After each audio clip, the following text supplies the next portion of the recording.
The storm had not stopped. Rain came down in furious sheets, drumming against the marble balcony where two bodies bled into the night. Quito lay still, face pale, his once immaculate suit ruined, soaked red with spreading crimson. Beside him, Arya's white gown was torn and stained, her blood mingling with his. Ricker stood over them, chest heaving, knife trembling in his hand. He had told himself he would leave her there, that he could not afford the weakness she brought. But when she gasped, when her body convulsed faintly against the rain-slick marble, something inside him broke. His hand pressed against her wound, desperate, shaking. "Damn it! Don't you die on me now." The balcony doors behind him rattled with voices. The guests from the gala had heard the commotion. Kang's guards, Kang, the father of Quito, the iron hand that ruled the city, were rushing toward the sound. If they saw him here, standing over the corpse of their heir, it would all be over. Ricker tore the knife from his hand, shoving it away. Then he scooped Arya into his arms. She was so light, far too light, and her head lolled against his shoulder, lips trembling as though still whispering a name. The doors burst open just as Ricker vaulted over the railing. "Sir! Lord Quito!" Shouts split the night, muffled by thunder. But by then, Ricker was gone, swallowed into the black storm. He ran through the alleys like a hunted animal, clutching her tighter with every step. The storm stung his eyes, the city's neon glare flashing between the downpour. Her shallow breaths warmed his chest through the soaking fabric. Stay alive, he thought. Just stay alive. By the time he reached the slums, the storm had eased to a heavy drizzle. He kicked open the rusted door of his shack, the same shack that once held only him and his dog. Now it reeked of damp wood and loneliness. He laid Arya on the narrow cot, tearing strips from his shirt to bind her wound. His hands shook, not from inexperience, but from the sharp realization that he cared whether she survived. As he tied the last knot, her lips parted. Barely a whisper, but enough to freeze him. "Ponto quieto."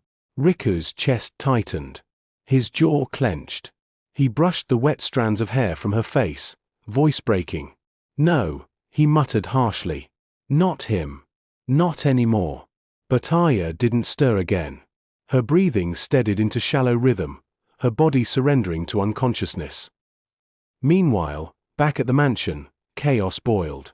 The ballroom that had glittered with laughter only an hour before was drenched in whispers and fear. Guests clutched pearls and handkerchiefs. Servants wept as they scrubbed blood from the marble. Kang strode onto the balcony, his tailored coat soaking instantly in the rain. He was older than his son, but harder, his face carved with lines of cruelty and control. His gaze fell on Kata's body, the boy he had groomed, polished, and thrust into the world as the family's golden heir. His lips barely moved, but his voice was thunder. "Arya." He turned toward the trail of blood that led away from the balcony, dripping into the night. His eyes narrowed to shards of steel. "Find her," Kang ordered, his voice cutting across the storm. "Scour the streets. Tear the slums apart if you must. Bring her to me. And if she's already dead?" One guard dared to ask. Kang's mouth curled into something colder than a smile. "Then bring me the man who took her, and I will make him beg to join my son in the grave." The storm rumbled overhead, lightning splitting the sky, as the hunt began. That night, as the city boiled with whispers of betrayal and blood, Arya lay hidden in the shadows of the slums. Her chest rose and fell faintly, each breath stolen from death itself. And beside her sat Riku, scarred and sleepless, staring at the woman who had ruined and awakened him all at once. He didn't know what she would be when she opened her eyes again. But deep down, he feared it wouldn't be Arya at all. The room smelled of rust and damp wood. Rain tapped faintly against the tin roof of Ricker's shack, a softer echo of the storm that had raged hours before. Arya stirred. Her lashes fluttered, her lips parting with a faint gasp. She winced as pain burned through her side, the bandages damp with blood and sweat. Her eyes darted around, frantic, drinking in the peeling walls, the flickering neon glow seeping through a broken window. Then she saw him. Riku sat in the corner, a cigarette glowing faintly between his fingers. His scarred face was lit in fragments, his eyes unreadable. He hadn't slept. He hadn't even moved since carrying her here. Arya's lips trembled. Her voice was hoarse, unsteady.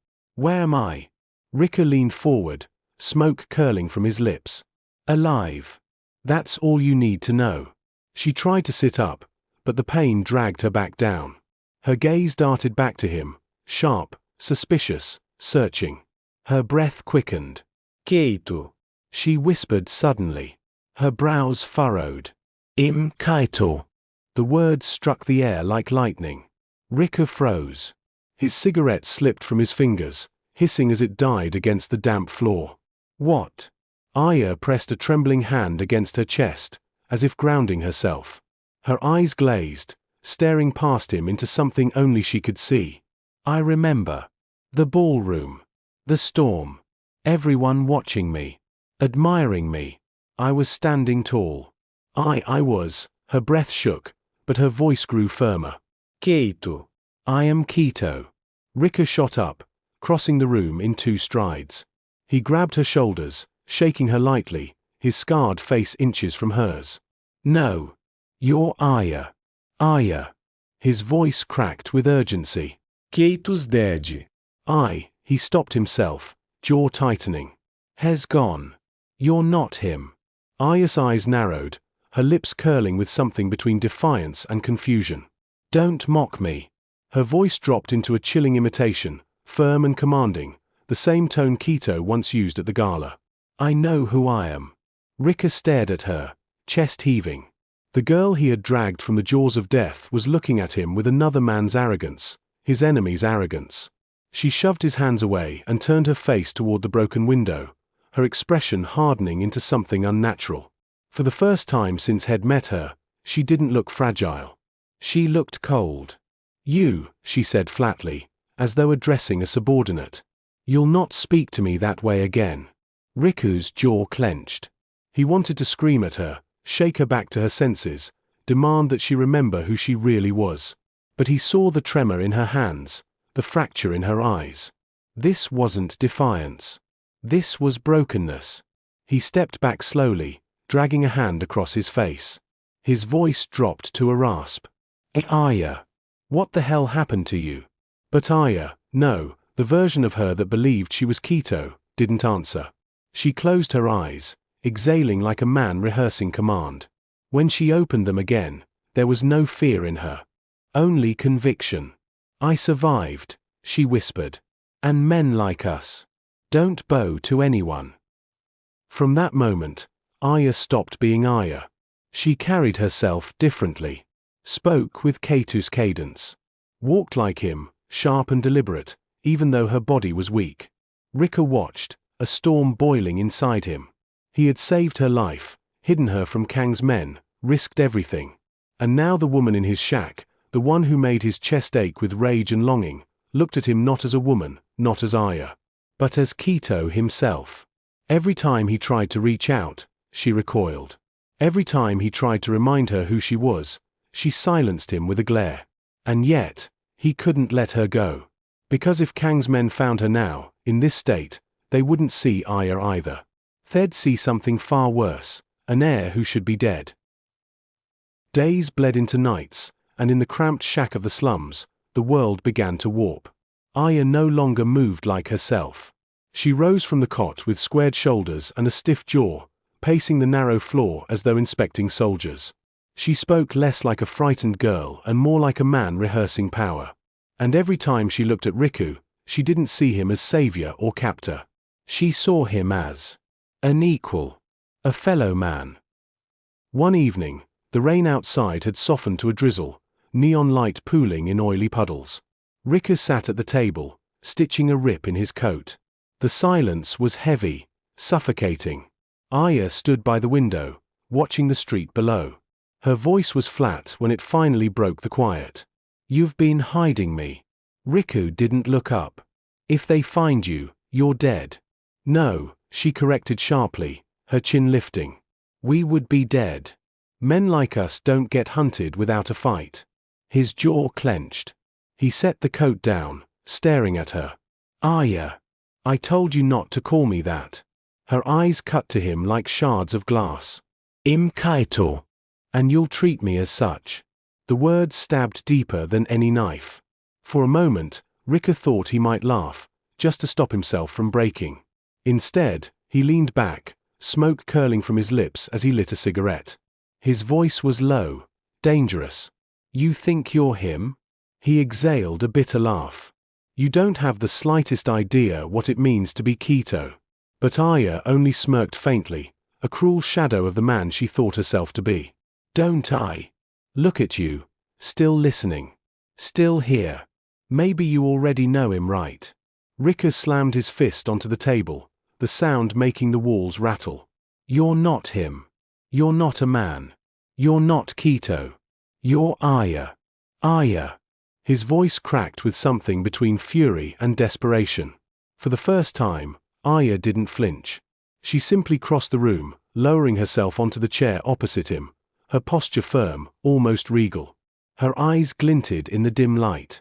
You're wrong, she whispered. I'm not Arya anymore. That girl died on the balcony. I am what's left. I am keto. And you. She leaned forward, her voice dropping, conspiratorial. You're my brother in arms. From then on, she refused tenderness. When Ricker reached out to steady her as she limped across the room, she pushed his hand away.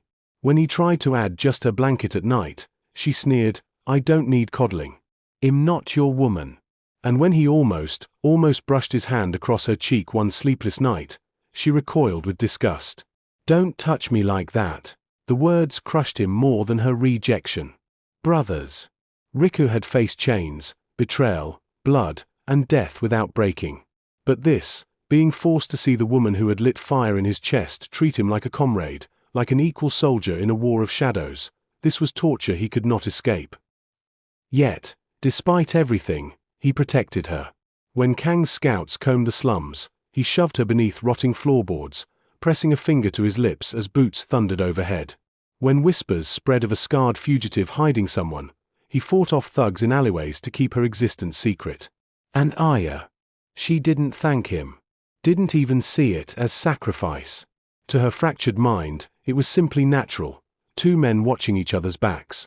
Sometimes she would sit across from him, her gaze fierce and unyielding, and mutter, we could rule these streets, you and I. And Ricker would bite his tongue, swallowing the ache that screamed inside him. Because to him, she wasn't his brother. She wasn't keto. She was Arya. The woman who had once trembled in the rain, the woman whose fire had burned through his rage. But now, that Arya was buried under a mask she refused to take off. And the longer she wore it, the more he feared she would never come back. The slums were a graveyard of broken neon and rusted metal, where the air stank of oil and desperation. To live there was to become something half animal, half shadow. And Arya, who once stood beneath chandeliers, now walked among them. But she didn't walk as Arya. She walked as keto. It began with small things. She insisted on carrying Ricker's knife at her hip, though it was too heavy for her hand. She sat at the table like a man presiding over subordinates, her voice clipped and commanding. You'll teach me, she declared one night, slamming her palm on the table. I won't sit here while you risk everything. I'm not weak. Ricker shook his head, tired shadows beneath his eyes. You don't understand this life. It eats you from the inside. It'll turn you hollow. Her laugh was sharp, mocking. I was hollow long before you dragged me here. My family saw to that. She leaned forward, eyes glinting. Or do you think I can't stomach what you do? His jaw tightened. It's not about stomach. It's about blood on your hands. And once it's there, it never comes off. But she only smirked, her posture eerily similar to the man she thought she was. Good. Then let's stain them. At first, Ricker refused. He slipped out alone at night, stealing from convoys, shaking down Kang's men for scraps of information, bringing back bread or bruises. But Arya noticed. She always noticed. And one night, she followed him. When he spun around in a narrow alley, his blade raised, he froze. There she was, hood drawn low, a crude pipe clenched in her hands like a weapon. Her voice was calm, almost taunting. You think I'd let my brother march into battle without me? He cursed under his breath, grabbing her arm. Are you insane? They'll kill you on sight. She pulled free, eyes blazing. Let them try. If I die as Keto. Her defiance was fire, burning away his protests. Against every shred of reason, Rika let her stay. The descent was rapid. Arya began accompanying him on his raids, slipping like a shadow through alleys, mimicking his movements, striking when he struck. Her blows were clumsy at first, but her determination was vicious. Once, when they cornered one of Kang's smugglers, Rika disarmed the man easily, pinning him against a wall. But before he could speak, Arya lunged forward and slammed her pipe into the smuggler's ribs, again and again, until blood sprayed from his lips. Rika tore her back, shouting, "Enough!" She was panting, her face streaked with grime and rain. And yet, her eyes were alight with something feral. "This is what men do," she spat. "This is what Keto would do. Don't you dare stop me." He stared at her then, chest heaving, and for the first time he wondered if saving her life had damned her instead. By day, she still mocked his tenderness. When he tried to bandage her bruises, she ripped the cloth away. When he set food before her, she shoved half onto his plate with a smirk. Brothers share everything. By night, she slipped deeper into the mask. Sometimes she'd sit in the dark, murmuring strategies under her breath as though commanding armies. Sometimes she'd stand before the cracked mirror, lowering her voice to mimic Kato's baritone, until she almost convinced herself. And sometimes, when exhaustion dragged Riku into uneasy sleep, she would trace the scar along his jaw with trembling fingers, only to yank her hand back as if burned, muttering, "No, brothers don't touch like that." The slums began to whisper of them. Two men. Two shadows. The scarred fugitive and his partner. Ruthless. Untouchable. A new force rising against Kang. But only Rika knew the truth, that the partner at his side was no man, no brother, no heir. She was Arya. And every time she lifted her pipe, every time she smeared her hands with blood, every time she denied who she truly was, a part of him died a little more. The rain hadn't stopped for 3 days. It slicked the alleys, turned the slum into a swamp of neon reflections and cigarette smoke. Word spread fast. Kang's convoy was moving through the city that night, a procession of armored cars loaded with weapons, cash, and secrets. No one dared touch it, except Riku. And Arya. They crouched on a rooftop, watching headlights cut through the storm. Arya's breath fogged in the cold air. She wore a stolen cap pulled low, her coat flapping against the wind. "This is it," she whispered. "The strike that will make them bleed." Riku didn't answer right away. His eyes stayed locked on the convoy, jaw clenched. Something about this felt wrong, too loud, too risky. Finally, he muttered, "We should let it pass. Kang's men will be crawling everywhere. This isn't just theft, it's suicide." But Arya's face hardened, eerily like Katus when he used to dismiss servants. "I'm not asking for your permission. I'm telling you, we take it." Her voice carried no hesitation. No trace of Arya at all. Riku's chest tightened. "You're not him," he said, voice low, pleading. "You're not Keto." She smirked coldly. "Then why do I feel more like him every day?" Before he could stop her, she vaulted from the rooftop, disappearing into the storm. The ambush was quick, brutal, and doomed from the start. Arya leapt onto the rear truck, smashing the window with her pipe. Glass rained down as she yanked the driver out into the mud. The truck swerved wildly, horns blaring. Riku cursed and followed, blades flashing, taking down 2 guards before they could radio for help. The street erupted in chaos, gunfire, shouts, steel against steel. Arya's laughter rang out, wild and manic, as she ripped open the truck's cargo. Stacks of bills, sealed crates, Kang's empire laid bare in her hands. But the storm drowned out her triumph. More vehicles screeched to a halt. Men poured out, rifles raised, surrounding them like wolves. Riku grabbed her wrist. "We run. Now." But Arya pulled free, her eyes blazing with delusion. "No. Don't you see? This is mine. It's all mine. I'm Keto, this was always meant to be mine." Her shout froze the guards. For a heartbeat, silence fell. Then one of them stepped forward, rain dripping from his cap. His gaze pierced through the hood, the grime, the madness. Arya. The name cracked the air like thunder. Arya stiffened. The world tilted beneath her feet. "No," she whispered, shaking her head violently. "No, Im." But the faces around her told the truth. Kang's men saw her, recognized her, not as Keto, not as a phantom heir, but as the missing fiancée. The girl they'd been ordered to find. Arya. The convoy commander's lips curled into a vicious smile. He raised his hand, and rifles clicked in unison. "Take her alive," he ordered. His gaze shifted to Riku. "Kill him." Riku stepped in front of her instantly, blades ready, chest heaving. Arya clutched at his sleeve, her voice breaking for the first time in weeks. "Riku, I don't understand."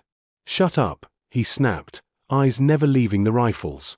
His tone was fierce, desperate. "You're Arya. And you're going to live, no matter what it costs me." The storm swallowed his words. The circle of guns tightened. And Arya finally realized, the mask she had worn was gone, torn from her by the very family she had run from.